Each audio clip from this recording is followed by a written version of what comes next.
And I'd like to welcome all of you, students, family, alumni, and friends of the Pembroke Center Family and Alumni Weekend Program, which is called the Therapeutic Fix. Today's program is sponsored by the Pembroke Center Associates, and we're a group of alumni and friends who support Brown's Pembroke Center for Teaching and Research on Women, which is celebrating its 30th year. In just a few weeks, actually. This is our 30th year. The Pembroke Center is home to the Gender and Sexuality Studies concentration, and our scholarly journal, Differences, is the premier journal of feminist cultural studies. The center's work to preserve the history of women of Brown and in Rhode Island, and the intellectual history of feminist scholars has produced two archives which are housed here in the Brown Library, the Christine Dunlap Farnham Archives and the Feminist Theory Archives. Although the Pembroke Center was established to explore the cultural and social meanings of gender and difference, today's Pembroke Center supports research and teaching across the humanities, social sciences, life sciences, and creative arts. The center's interdisciplinary research programs draw scholars from around the world to explore the risks and benefits of social change. We bring together faculty, postdoc fellows, and students to research the ways difference, such as race, sexuality, religion, and class, affect our thinking and our world. Today's program, the Therapeutic Fix, explores one specific instance of social change, the rise of therapeutic culture in modern America.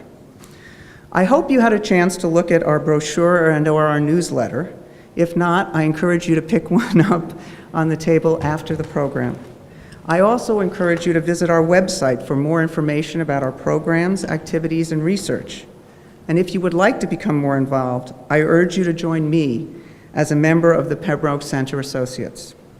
Before we get started, I'd just like to ask everybody to turn off their cell phones and other electronic devices, please. Thank you. Now it gives me great pleasure to introduce today's panelists, all of whom are distinguished members of our Brown faculty. First, Lynne Joyrich, who is in the middle, is an associate professor of modern culture and media, where she has taught film and television studies, as well as gender and sexuality studies since 1999. She received her master's degree and doctorate right here at Brown, and she led the Pembroke Center Research Seminar in 2006-07. Professor Joyrich is the author of Reviewing Reception, Television, Gender, and Postmodern Culture, and of articles and book chapters on film, television, feminist, queer, and cultural studies in various journals and anthologies. She is also a co-editor and member of the editorial collective of the Media and Cultural Studies journal, Camera Obscura. On the far side is Professor Suzanne Stewart-Steinberg, who is an associate professor of comparative literature and Italian studies, and was acting director of the Pembroke Center last year. After teaching at Cornell University, she came to Brown in 2005. She is the leader of this year's Pembroke Center Research Seminar, The Question of Consent. Professor Stewart-Steinberg is the author of Sublime Surrender, Male Masochism at the Fin du Siècle, and The Pinocchio Effect on Making Italians, 1860 through 1930. Her third book, Impious Fidelity, Anna Freud, Psychoanalysis, Politics, will be published next month. She is currently working on a manuscript with the working title, A History of Italian Repression, Sexuality, Psychoanalysis, and the War Against Memory. Debbie Weinstein, who is immediately to my right, is Assistant Director of the Pembroke Center, lecturer in Gender and Sexuality Studies, and the Director of the Gender and Sexuality Studies concentration. She is a Brown alum and was a postdoctoral fellow right here at the Pembroke Center in 2002-03. I hope I got that right. Okay. Before returning to Brown, she taught at Brandeis and at Harvard. Her field is the history of modern American science and medicine, and she is finishing her book, The Pathological Family, Post-World War II America and the Rise of the Family Therapy, for the Cornell University Press. I want to thank you again for coming. I hope you will enjoy the discussion, and please stay and join us for a cup of cider or a glass of wine when we're finished. Again, thank you. Ladies, it's... Thank you.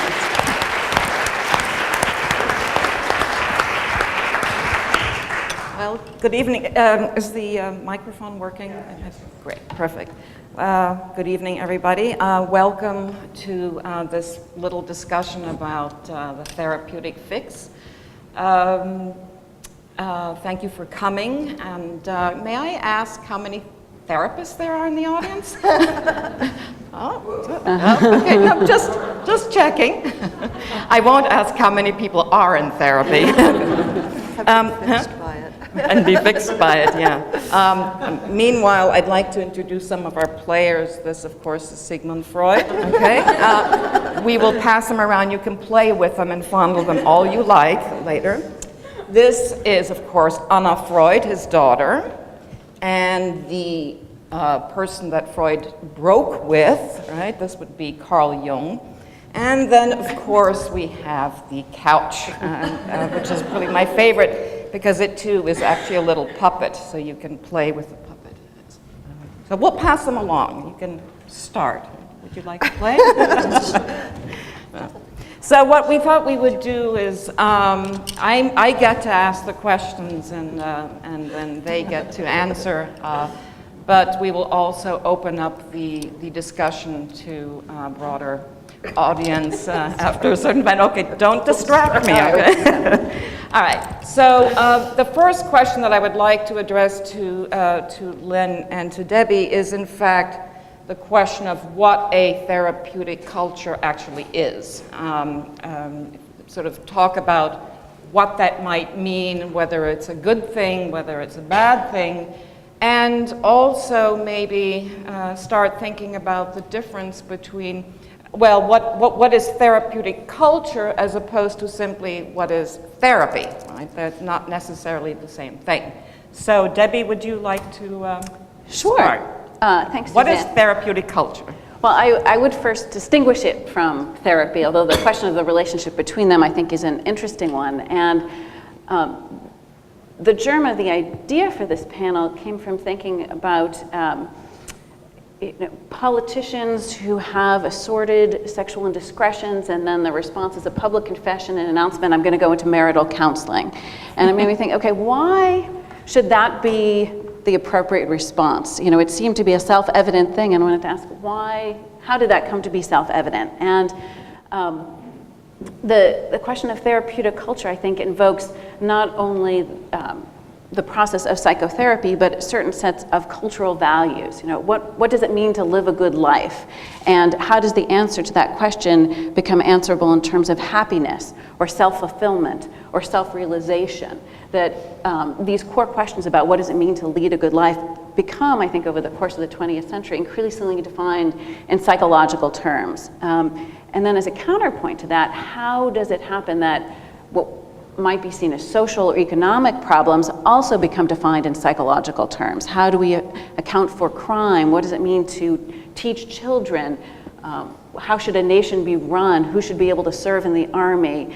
How do these broad questions and issues get increasingly imbricated with psychological terms? And then finally, at what point do we think about solving social problems, and how do the solutions then to social problems also increasingly get mapped in psychological and in therapeutic terms? That all of these sorts of issues, which at times are inconsistent and contradictory, nonetheless all sort of fit within a common umbrella.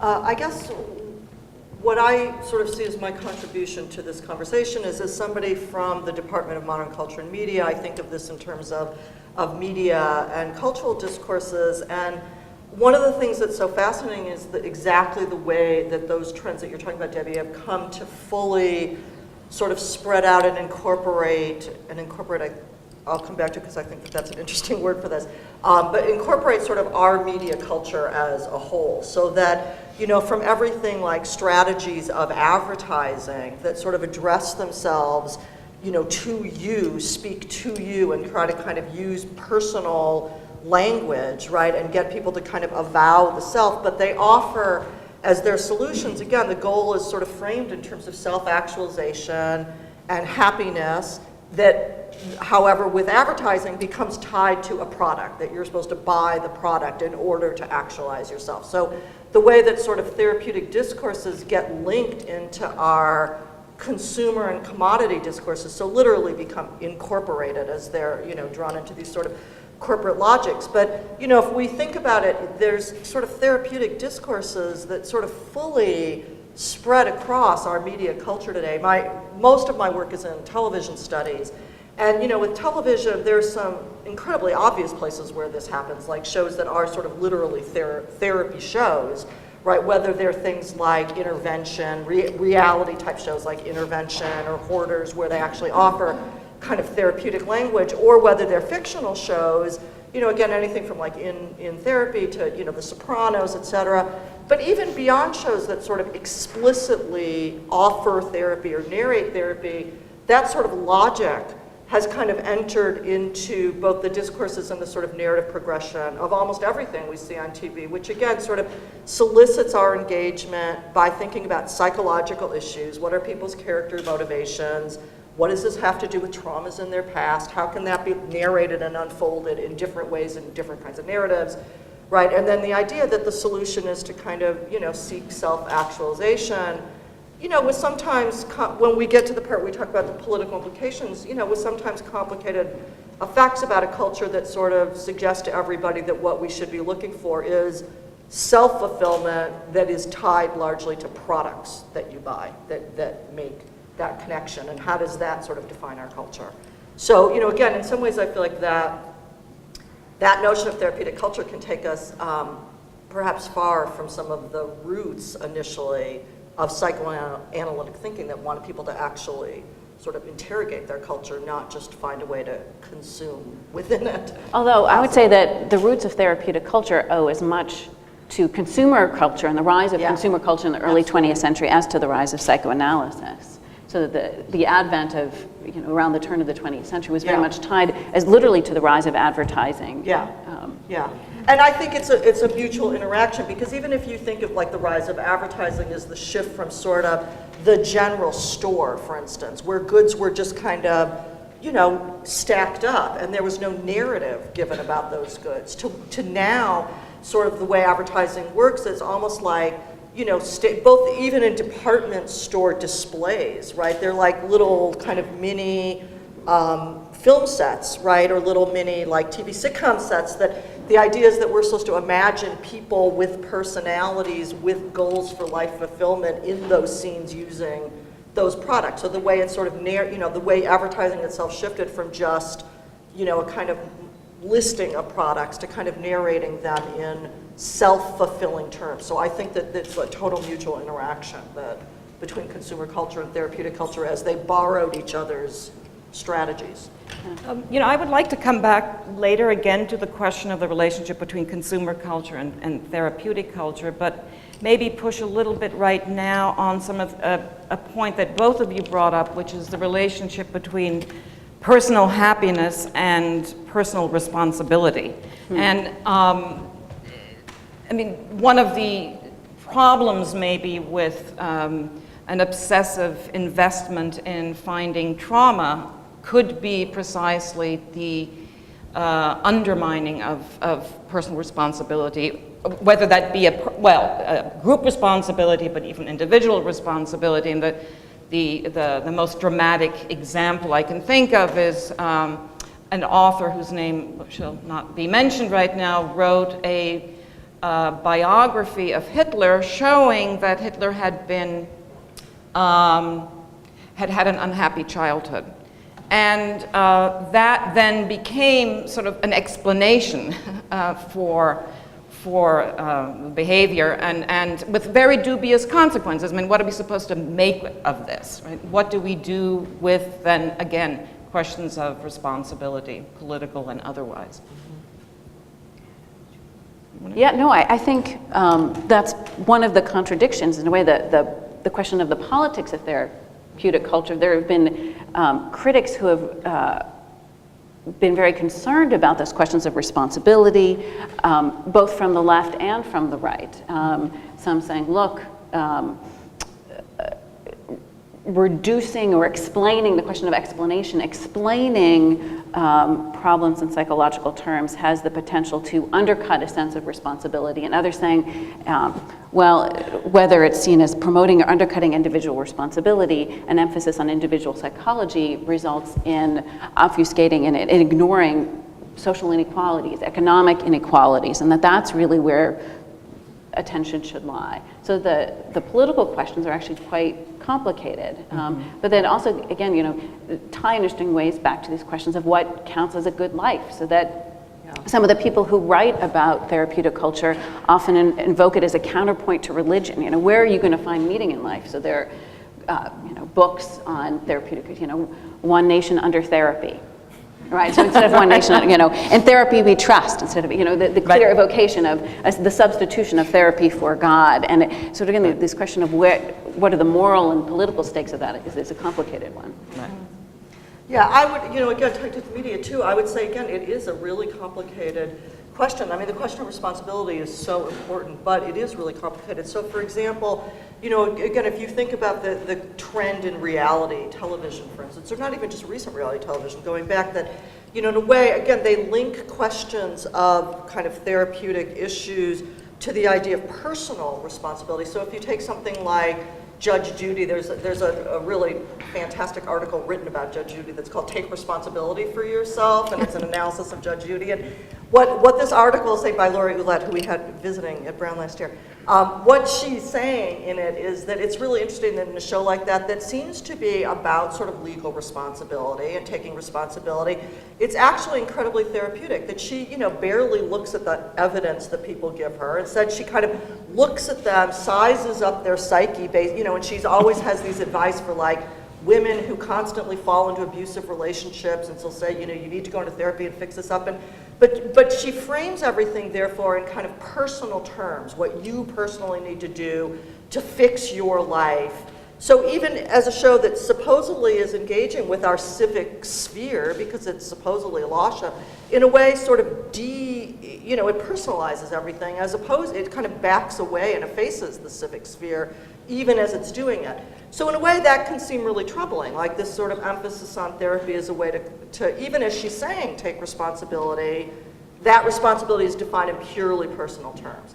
But then, and you have similar debates about things like the talk show. So for instance, people have made similar sort of arguments about something like the Oprah Winfrey show, is that, talk about like defining the good life, where, people come together and the idea is that everybody sort of spills their story. The people are on the stage, the guests spill their story, the people in the audience then spill their story, then Oprah puts her arm around them and she spills her story, and everybody's sort of confessing and kind of engaging in this mutual sort of therapeutic thing. And it brings what some people have said, all the issues she talks about, to purely a personal level of looking for individual happiness, so that even though a lot of what people are talking about has social roots or economic roots or political roots, that gets sort of effaced.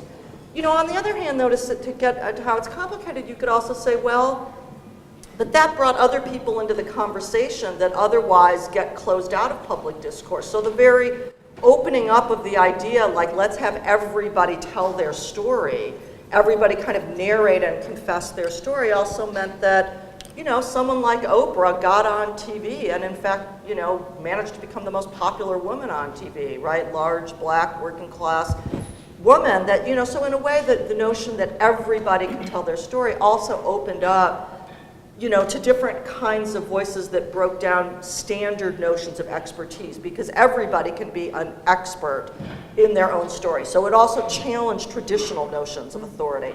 So I think it had very sort of mixed views, and you could debate it in terms of sort of feminist politics, for instance. There's the sort of famous feminist slogan of, the personal is political, right? So does therapeutic culture help articulate that as people are thinking about their personal lives and sort of development and the way, that works? Does that bring people to politics? Or is something like the Oprah show the inverse? Is it that like the political is always only ever seen as personal, at which point then it's an evasion of responsibility? So I do think it's a complicated interplay that, is hard for us to just make snap judgments about. Certainly, and I would just say that an emphasis particularly on psychoanalysis was explicitly a part of certain advocates of second-wave feminism, Betty Friedan among others, explicitly evoking it to explain problems that she wanted to say went well beyond the individual, but nonetheless had important psychological implications. Right.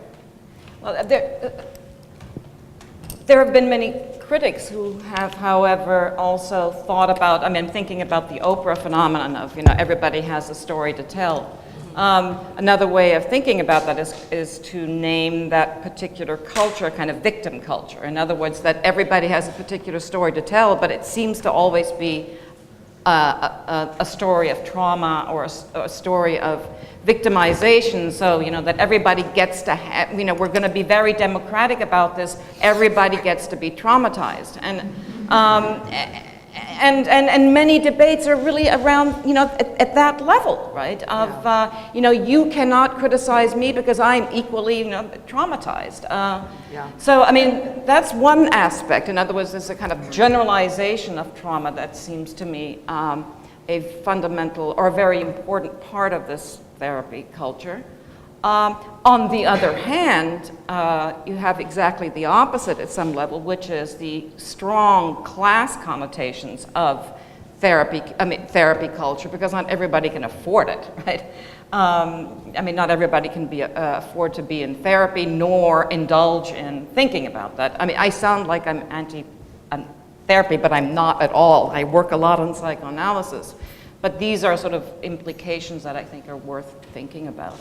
It would help, but sort of the other counterpoint in thinking about trauma would be to say, on the one hand, is it a democratization? On the other hand, how have certain categories of violence, one thinks potentially of domestic violence, that were previously, in fact, seemingly invisible, become visible in that register, potentially in important ways. But I find myself thinking about not only about trauma, but I teach a course called Social Contexts of Disease, and one of the questions that we think about is at what point do certain things get labeled as pathological or not, or in the register of disease or not. And on the first day of class this semester, I brought in a New York Times editorial from about a year ago about a potential change to the manual of psychiatric diagnoses, the DSM, and it was a proposal, I think it's still on the table for the next DSM-5, to altered the definition of depression to include grief, certain criteria for grief past 2 weeks. And it wasn't just if you're feeling sad after someone's lost. There were, as the DSM works, that's sort of a list of criteria related to sleep and how much you're eating and so on.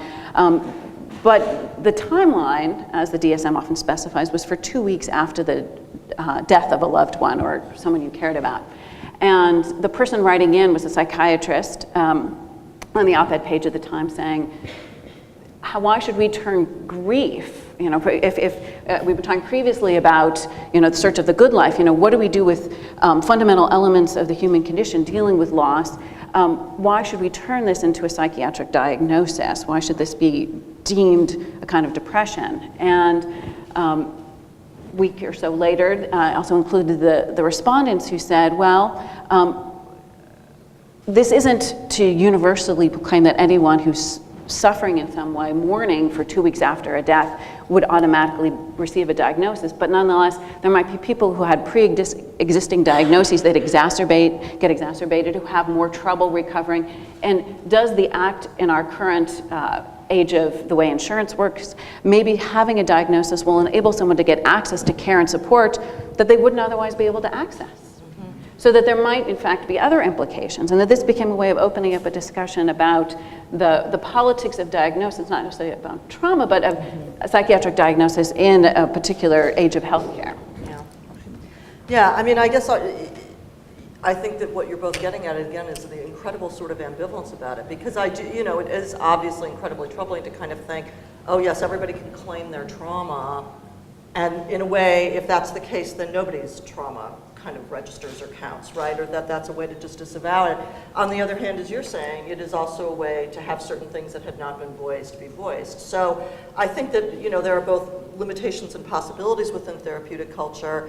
And what's important is to try to figure out how to kind of negotiate within it to be able to do that. So again, if everybody has their trauma, but then we're in a culture that sort of says, and therefore, you know, everybody should find the right personally targeted product that they should buy that's going to answer to their needs, which is what you know, consumer culture does with that, you know, and especially with the increasing personalization of advertising that itself fully works on a therapeutic model. They'll try to kind of find out about your life history and your interests and put it together to form a kind of diagnostic profile of you to therefore know which personal ads to like have sent to you with your Google feed, right? So that, you know, if that's what happens with it, obviously this is very troubling.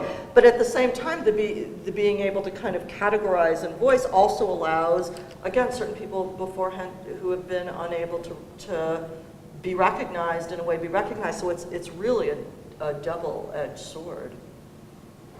Yeah, I read somewhere in a long essay on this problem of the therapeutic culture that one man claimed that he had to fly first class in order to indulge his inner child.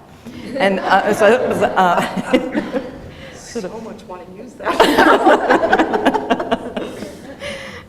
To take care of his inner child, rather, yeah. I mean, another example that, you know, would be, again, thinking about TV, would be something like the presence of gay, lesbian, and transgender people on TV that, you know, were some of the kind of earliest sensational guests on things like talk shows, because in a way you could say it made for good TV of kind of displaying these others that had these kind of supposedly, you know, something wrong in their psyche. So in a way, it was like that was fully in that model that kind of diagnosed people as others. But by the same token, by all these people sort of coming on, you know, also you could say allowed for some room for people to try to subvert that from within and to try to speak to, you know, yes, I'm going to tell my life story, but I'm not going to frame it as if it's my individual life story with my individual trauma. I'm going to connect this to a community effort and, you know, talk about the way I would like to reframe it as part of a kind of political vision, right? To the point where now you could say there's enormous changes in the way that LGBT populations are represented on TV. Not that I want to be too utopian about that. There's still enormous problems. But I feel like, nonetheless, there have been, you know, shifts that have shown, I think, both the dangers but also ways that people have used or pushed and therefore transformed therapeutic cultures to something different, to sort of say my life stories are part of something. They're not just my individual life stories. So would you say that therapeutic culture in that sense has allowed a kind of mode of entry for voices that have been historically submerged? Yeah, and in ways that, again, are both, you know, you become further cataloged as sort of a subject in need of intervention, but you can also yourself say, and here's my mode of intervention into your intervention that's going to shift that discourse. So I think you get some tensions and struggles there. And I think the political question is an interesting one. You know, you get sort of gestured at the beginning to the relationship between therapy and therapeutic culture, and one might also ask about what is the relationship between therapists and political activism. And there are certainly some therapists who view either outreach to underserved populations or working with particular groups as a kind of political intervention, and it raises, you know, the question, you know, what is going to count as social change, and if you're doing therapy as part of an effort to promote social justice, that's another kind of political justice question. Yeah, even just like what you're saying, what gets listed in the DSM is It's a very political question. hugely political question, which again, obviously the gay and lesbian issue is tied to that, yeah. Yeah, so for instance, the DSM founded in, the first edition was written in '52, and for the first few editions, homosexuality was officially a psychiatric diagnosis. And then in the early '70s, there was a tremendous debate within the profession of psychiatry about whether or not it should be listed as a psychiatric diagnosis. It came out of the DSM, but it came out of the DSM at the very moment where this itself raised questions. You know, how legitimate could this document be if you can vote on a diagnosis? So the debate went, right? There were all these questions about the reliability and the validity of these categories, if they were literally so political. Yeah. So would either of you like to sort of respond to the question, so where does this thing come from? In other words, where does therapeutic culture come from? When does it arise? And where do we think it's going to go? Try that one. So I'm the historian, I'll give that, I Defer understand. to Debbie on this one. So I'll speak to the past and you can speak to the future. Okay, so I think the where does it come from? On the one hand, it does in the US have a relationship with psychoanalysis, you know, the couch, right? So there was a couch on the, you know, certainly the relationship with, literally with psychoanalysis and the Freudian couch. But in the US, I actually would put its roots in some ways in the mid-19th century with sort of debates about somatic cures versus psychological cures. There were a series of efforts that would go broadly under the heading of the mind cures that included things like the New Thought movement, Mary Baker Eddy and Christian Science, something called the Emmanuel movement, which was in the early 20th century a joint movement by a couple of Episcopal ministers and a couple of the leading physicians in Boston to say, look, people are having psychological problems. Can we use something that might go under the heading of animal magnetism, mesmerism, hypnotism, suggestion, with the sense that some sort of psychological intervention to help people work through either mental problems or even somatic problems. And that these sets of debates, and although they might have started on the East Coast, they spread in popularity through magazines like Good Housekeeping, through church groups across the country, made the US amenable to psychoanalysis, but in particular sorts of ways, shorn of psychoanalysis emphases on sexuality and other things. And some of these debates were, again, tied to history of American ideas about religion, to the rise of cities, technologies, modernity in the US. And then at mid-century, after World War II, you start to see this proliferation of a variety of different kinds of psychotherapy. And really, I think that's when you start to see the explosion and really the consolidation of therapeutic culture. So that if it has its roots, these mid-19th to early 20th century roots, I think it really takes hold after World War II. I mean, I would so much tie that. I would have to think about it more whether I think that this is sort of causal or sort of how they piggybacked on each other, but I think that that has sort of a totally fascinating parallel to the history of media culture, right? So again, if we think of sort of, you know, even from the kind of origins of cinema, which again was in some ways, you know, displaying the kind of capabilities of the technology and not necessarily leading the viewer through stories of people with their own kind of personal stories where we're led to identify on the level of kind of character and feeling like we identify with their psyche and therefore we can see their behavior. It wasn't like that at first, but with the rise sort of the development of the Hollywood model, which was totally tied to the way that cinema became integrated again with commodity culture, like as a way to market films, and as a way to kind of move to the studio system where films were churned out, you got the development of a model where, again, we're used to now narratives that are fully organized around the progression of a character who acts on human agency with the goal of their personal happiness,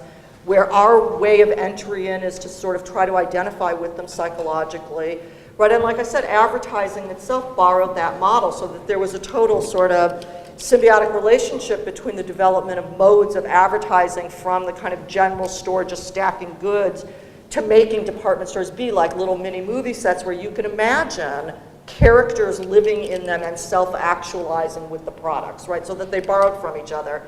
And we got that sort of model of narrative. And then like something like TV comes along, right? And, you know, is again fully marketed along those terms. So that the idea that, you know, everybody should have one in their house and it's part of your individual self-fulfillment and it's a way for the family to come together and you can talk about it, you know, or if it was talked about in threatening terms, it was seen as like, oh, this could be a threat to family togetherness. You have to monitor what your kids watch and how much they watch.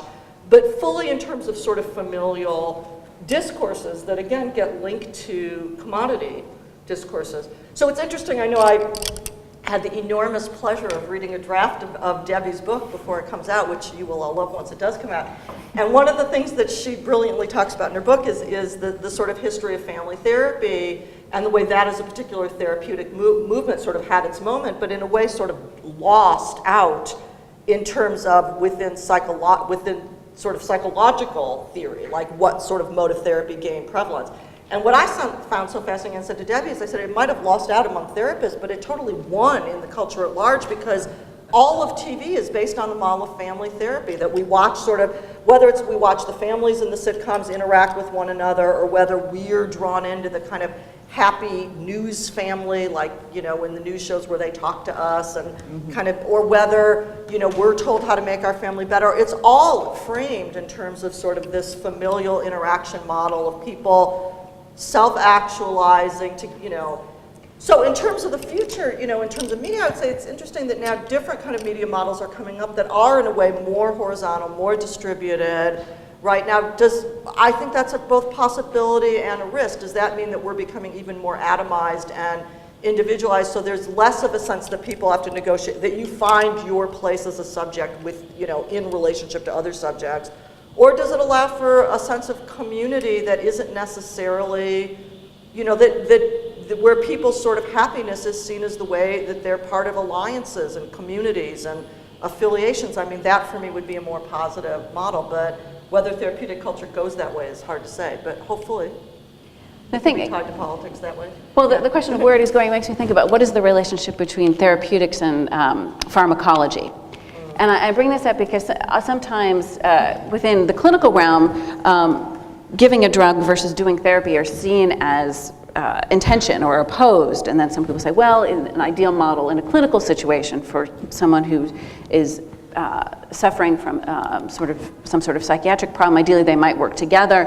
And I would want to say by certain logic, in some way I wouldn't want to potentially oppose them. On the one hand, they might say that they fit together in the sense that they're both going to offer, whether in a pill form or a therapy form, and a kind of solution still framed in psychological terms. Although at the same time, there are obviously very important differences between psychopharmacology and psychotherapy. But sort of the question of where is therapy culture going to go? It also raises the question of what role does psychopharmacology have in that conception? So, you know, from what both of you just said, two things struck me. One is the extent to which, at least in your beginning sort of narrative of where does it come from, you seem to imply, Debbie, that therapeutic culture is in some way a secularized version of a certain kind of religious culture, yeah. right? And other people have made that argument before. Michel Foucault, of course, very famously. That's really interesting. On the other hand, if we also then but you were referring specifically to the American situation, and then Lynne, you too, when you see the therapeutic culture so in such close alignment with media culture. I wonder then, I guess my question would be, to what extent is this an American story and not an international story? In other words, I was trying to think, well, what other countries could I think of where one could say, well, this is really a therapeutic culture? And I don't know if there are others in the same kind of way. Europe, Germany, France, England, all of Europe. Is therapeutic culture? Israel in treatment started. Yeah, right. That started, right. It's And also the office Western started there. industrial Yeah. nations, it's all part of it. And I would see it much more, you know, it's part of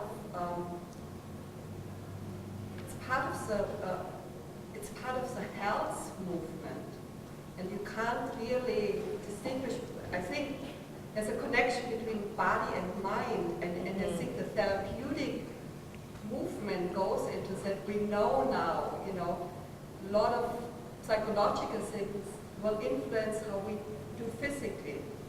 We know that cancer, all of these diseases are influenced by how we feel, and the other way around. So I would see it much more as a therapeutic cultures that you talk about. I would see it much more as what has it to do with our health culture, and what that has to do with what insurance companies pay or not pay, you know, and where do we stop because we can't pay that much, Right.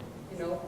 Like the question with sleep, you know, what is it that should be paid because it causes too much suffering, and where does that is just a normal condition? And that, but that has the same to do, you know, if you have the common cold, you know, everybody buys drugs. Right. And insurance companies will pay for those drugs. That's the same thing to me, just in a different, different area. Yeah. This is a wonderful sort of now Yeah. we're going to open up the discussion. Thank you for making such a natural transition, but would you like to respond to this comment? No, I want to hear what other questions people have. Yeah. Yes. Yeah, thank you. This is really useful because I was thinking about the South African situation, right? And therapy talk is all over that, and it's partly because of the Truth and Reconciliation legacy. Yeah.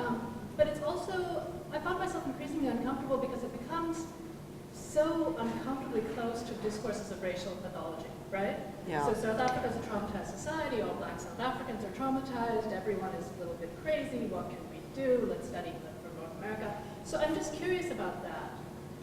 Even within the US, like how these persistent discourses of racial personality and racial pathology persist, even in therapeutic culture.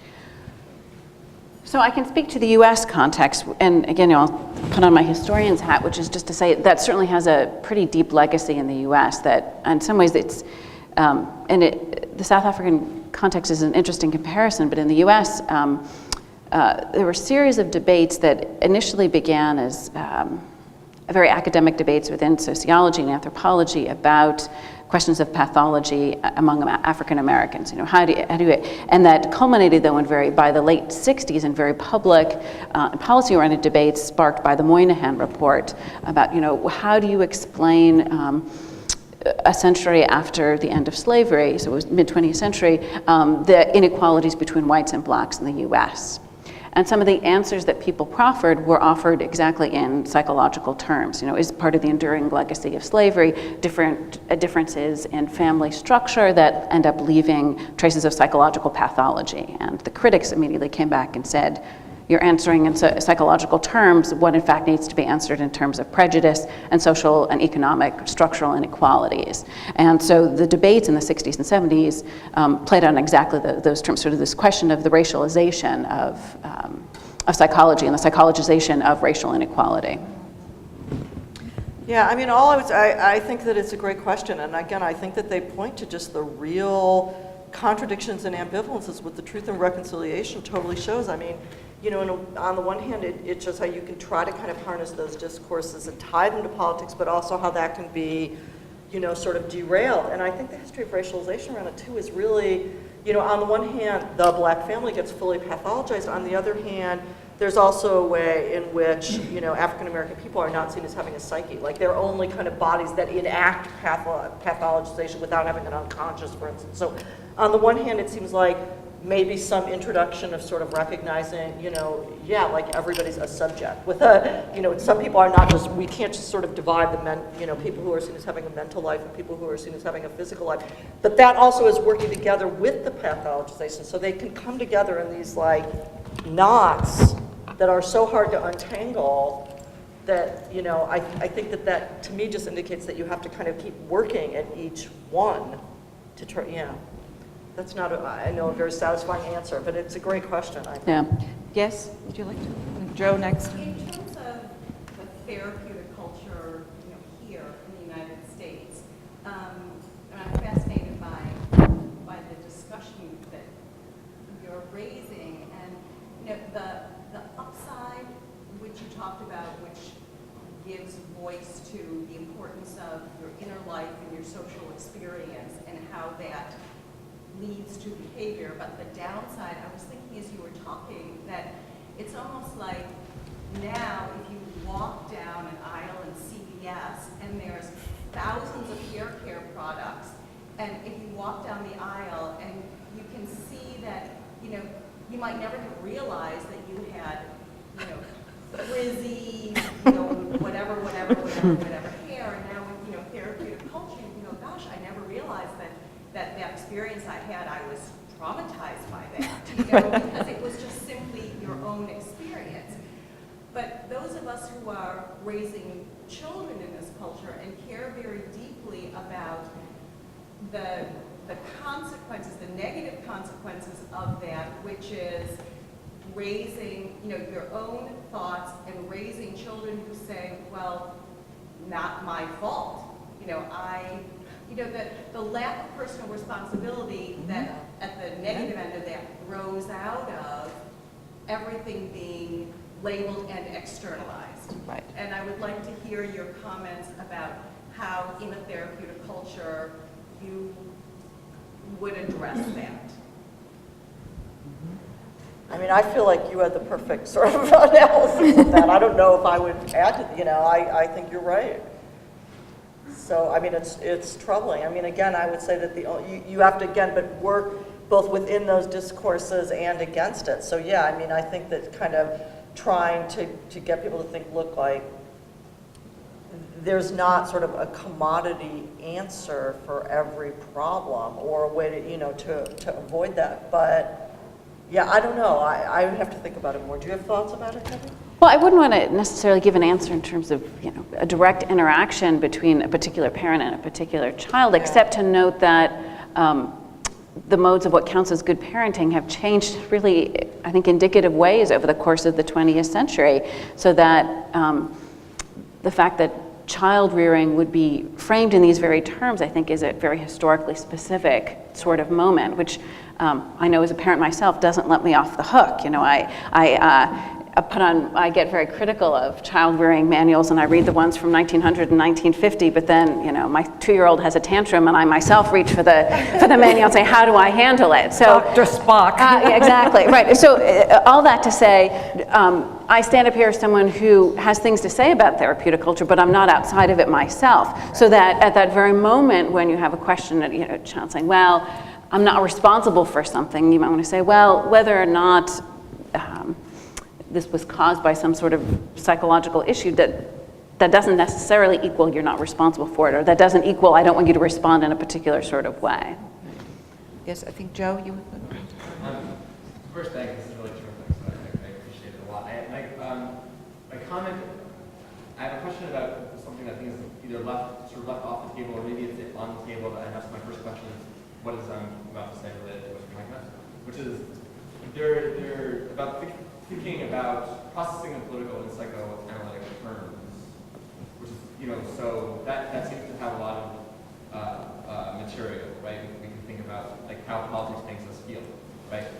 Or you know, depression might be political, right? That kind of thing. And so we're thinking about attachments and aversions to political leaders and political situations in psychoanalytic terms. So what's the relationship between that and therapeutic culture? And then I guess the second question, which is sort of just the metaphor for the first, is I was thinking a lot about Occupy Wall Street when I was like listening to NPR all afternoon on my drive home. And it strikes me that that's a form of resistance that is not depoliticized. It's not about getting a drug because you feel angry and depressed, but in fact, it's about saying, I have all of these crazy emotions and they're collective and we don't know who to point our finger at, but it's not us. Like, we're angry, but it's not the patient's fault. You know? So is Occupy Wall Street something like a Wendy Brown thing where we have this anger and we're attached to it, we can only inhabit our anger by, only sort of, you know, inhabit our identity by just being angry all the time, or in fact is it something else where there's this amorphous anger, but it has to be amorphous because the problem's amorphous. So I mean, so that's the question. How do we think about the new resistance, this question? Yeah, I would hope that it's not just that. I mean, I do think that it shows that there's a different way in which one can narrate one's life that starts, again, using personal narratives, but doesn't end that to say sort of, and therefore there's nothing that one can do, or that the only thing one can do is to buy a product. That it actually transforms, you know, in a way we use sort of the idea of responsibility to what can our response be, not sort of.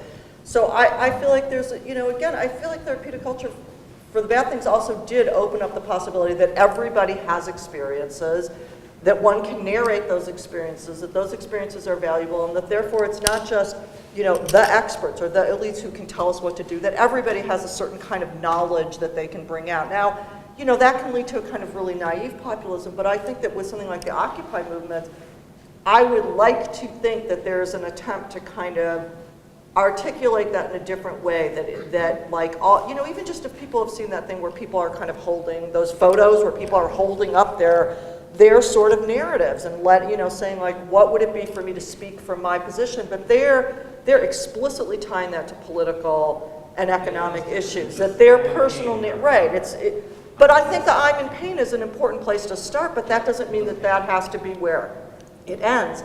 And one of the things that, maybe this is changing the subject, but to go, since I did also just speak at a teacher this week on the Occupy Wall Street movement too, but one of the things that I've been thinking about that is that there's all this critique about like, oh, the way the media covers it, it's such a huge problem because there's no message, there's no coherent message. Like, where's the singular message? And I would partially say, like, that is the message, that it is not a unified one thing where people can sort of narrate one story with one solution. It's about the intersection of different people's pains that they experience both personally, but are political, and it's in the way that those comes together so that it's multiple. That's the message. It's not that it's lacking one, it's that it's shifting that very form. And in a way, I think therapeutic culture is both allowed that to happen, but can also close it down if it's seen as nothing but personal pain. So that's the challenge, is to try to make these things more than just personal pain. And if I could add to that, I think an important part of, or one dimension at times of therapeutic culture is not just defining problems in psychological terms, but saying the solution will also be found in psychological terms. And I think the Occupy Wall Street movement is saying, no, that's not where we're going. And I read some story of New York City, early 90s, families were having a lot of conflict because they couldn't afford housing, and so you had multiple families living in one space. And there's this story of in New York City, instead of funding, say, additional apartments for these families, spent money on reconciliation therapists. So the solution there became to find, people are fighting because there are too many people in a given small space. The solution wasn't get the people more space, it was send in a therapist. So that an important part of therapy culture becomes not just how the problems are defined, but what kinds of solutions get proffered. And in some ways, hopefully both. I mean, one of the things that's so interesting about the Occupy Wall Street space is, like, there are therapists down there, but there are also people down there saying, like, let's produce art, let's, like, write up a different economic kind of policy, let's, like, show a different infrastructure by ourselves, kind of producing food in a different way. So it's seen as one part of it, but not the only answer. And in a way, I think that's really interesting. Yeah. I think we're going to have to take the last question here. Please. Yes, go ahead. Yeah. I don't see therapy as only offering solutions where you find a narrative of individually explaining what happened to you. That's how it started with Freud. Okay, but in the meantime, I mean, there are, I think, 100 different methods. It's so evolved, and I think most therapists would think of therapy being a method to empower a person to change something, be it politically, in the family, in culturally, or whatever. And most, I think, would see it under, if they do good therapy, under the different cultural perspectives. For example, if somebody is a black person or an Asian person, you do work with them in very different ways, because they will find for themselves and need within their cultural context also very different solutions.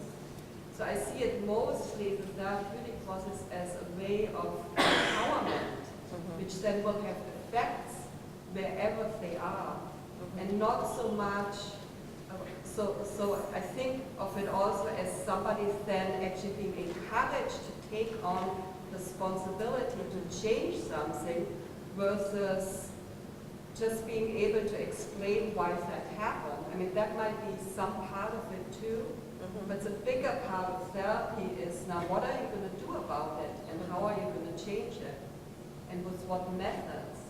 No, I think that question actually does an excellent job of bringing it back to the first question that Suzanne opened with, which, what is the difference or the relationship between therapy and therapeutic culture? And one of the things that I think we gestured to but didn't fully address it, we use therapy in the singular, but it should in fact be used in the plural, as your question I think nicely points out. And particularly since World War II, there are just so many different kinds of therapy that function in different ways with different goals, and the people who engage in them do so for a variety of different ends.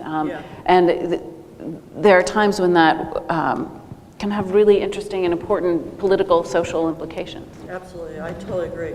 I mean, I feel like, and I would say even it didn't even necessarily, when you said, that might have been how it started with Freud, but actually the way therapy now, has, I would say even the way it started with Freud, it equally had a kind of political, or could have had a political, can be read as having a political, cultural component as well as individual. So I agree that therapy can do those different things, and in the best possible deployments of it, it would. I think the fact that in our culture, the one that has gained dominance over consumer culture is the one that aims towards individual satisfaction and fulfillment is because that's the one that corresponds to our economic system. So that's the one that got sort of picked up and promoted in terms of commodity culture. But I think it's part of our task to try to realize it shouldn't be limited to that. That's not the only way we should think about this in commodity consumer terms. There's lots of other ways that are much more empowering on both the personal and political level, and we need to make those ones come to the forefront. Last question. I'm just curious, I'd love to hear a little bit more about the impact of having therapeutic culture on our political culture. You were talking about the effects of media and advertising in sort of that constant response to therapeutic culture. Yeah. Ultimate advertising happens every 4 years when, we're expecting $600, $800 million, per candidate being thrown out to advertise the product. Yeah. And this therapeutic culture, it's definitely starting to creep into how they advertise. Oh, absolutely. So how do you see that, sort of developing? Yeah, I mean, I guess I would just sort of try to reiterate the things I've said, that in terms of, again, framing things as sort of, instead of the personal being political, it can work to sort of to personalize all politics, which is incredibly troubling because then it turns our attention away from the sort of structural issues. And I feel like, the way that we should be evaluating politics and political movement is not the way one would evaluate, like, is this, a group therapy session I'd like to join? It should be like, is this, producing, like, creating activity in the way that I, want the world to be active. So I do think that it's a problem, but like I said, it can bring more voices into the conversation and at the same time frame them as only personal voices. So the trick is to try to bring more voices in the conversation to say, yes, everybody does have a story. We want to hear your story, but your story it's not just your story. It's part of it's part of a whole community and culture, and we need to think about how those things work together. Thank you, Debbie. Thank you, Lynn. Thank you, Suzanne. Thank you for coming. Thank you for coming.